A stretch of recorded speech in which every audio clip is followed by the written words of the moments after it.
उस रात भैरवपुर गांव में कुत्ते नहीं भौंक रहे थे। ये बात अजीब थी, क्योंकि इस गांव में कुत्ते हर रात भौंकते थे, चाहे हवा चले, चाहे बारिश हो, या चाहे कोई अजनबी रास्ते से गुजरे। लेकिन उस रात सब कुछ जरूरत से ज्यादा शांत था। भैरवपुर कोई बड़ा गांव नहीं था। 40-50 घर, कच्ची सड़कें, मिट्टी की दीवारें और बीच में एक पुराना पीपल का पेड़। पीपल के उस पार एक रास्ता जाता था, सीधा जंगल की तरफ। दिन में लोग उस रास्ते से खेतों तक जाते थे, लेकिन सूरज ढलने के बाद कोई भी उधर नहीं जाता। गांव वाले कहते थे, पीपल के उस पार कुछ चलता है। राघव 16 साल का लड़का था, दुबला पतला, गहरी आंखें और ज्यादा बोलने वाला नहीं। वो डरपोक नहीं था, लेकिन बेवजह बहादुरी दिखाने वाला भी नहीं। उस रात राघव अपने घर के बाहर चबूतरे पर बैठा था। उसने महसूस किया आज हवा नहीं चल रही, पेड़ भी स्थिर हैं, और तभी उसे पीपल के नीचे कुछ हिलता हुआ दिखा। वो कोई इंसान नहीं था, पूरा शरीर नहीं दिख रहा था, बस एक लंबी काली परछाई जो जमीन पर फैल रही थी। राघव की सांस थोड़ी तेज हो गई। वो खड़ा हुआ, 2 कदम पीछे हटा। परछाई धीरे धीरे पीपल से जंगल की तरफ सरक गई। कोई आवाज नहीं, कोई कदमों की आहट नहीं, बस एक ठंडा सा डर। अगली सुबह राघव ने अपनी दादी से पूछा। दादी ने कुछ देर उसे देखा, फिर बोली, तूने देख लिया ना?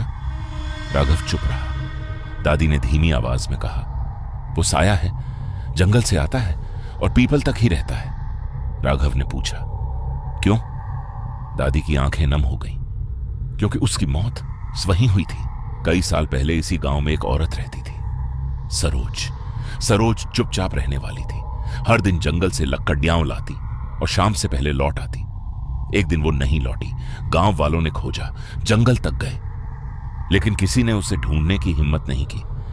3 दिन बाद पीपल के पास उसकी टूटी हुई चूड़ियां मिली, और उसी रात से साया दिखने लगा। उस रात राघव को नींद नहीं आई। उसे बार बार लगा जैसे कोई घर के बाहर खड़ा है। वो उठा, दरवाजे के पास गया। बाहर पीपल के नीचे वहीं परछाई थी। इस बार वो हिल नहीं रही थी, बस देख रही थी। अगले दिन राघव ने फैसला कर लिया। वो जानना चाहता था कि सरोज के साथ हुआ क्या था। वो अकेला जंगल के रास्ते पर चला, धीमे कदम, आसपास देखता हुआ, कभी रुकता, कभी आगे बढ़ता। हर पेड़ जैसे कुछ छुपा रहा हो। राघव रुका, पीछे कदमों की आवाज आई। वो मुड़ा, कोई नहीं। फिर आवाज, इस बार उसके बिल्कुल पास। उसने भागना चाहा, लेकिन पैर भारी हो गए। अचानक पेड़ों के बीच से वो निकल आई। सरोज, चेहरा पीला, आंखें खाली, बाल बिखरे हुए, लेकिन उसके पैर जमीन को छू नहीं रहे थे।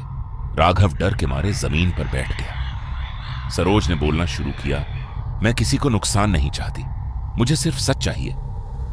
सरोज ने बताया, उस रात वो जंगल से लौट रही थी। कुछ गांव वालों ने उसे पीपल के पास रोका। झगड़ा हुआ, धक्का लगा और वो कुएं में गिर गई। किसी ने बचाया नहीं। राघव दौड़ता हुआ गांव लौटा। उसने सबको बताया। पहले लोग चुप रहे, फिर डर फैल गया। उसी रात गांव वाले पीपल के पास इकट्ठा हुए।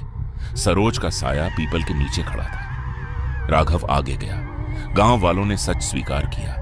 धीरे धीरे साया हल्का होने लगा और फिर गायब। अगली रात पीपल शांत था, लेकिन जंगल के अंदर कहीं दूर एक और परछाई चल रही थी, क्योंकि कुछ कहानियां खत्म नहीं होती।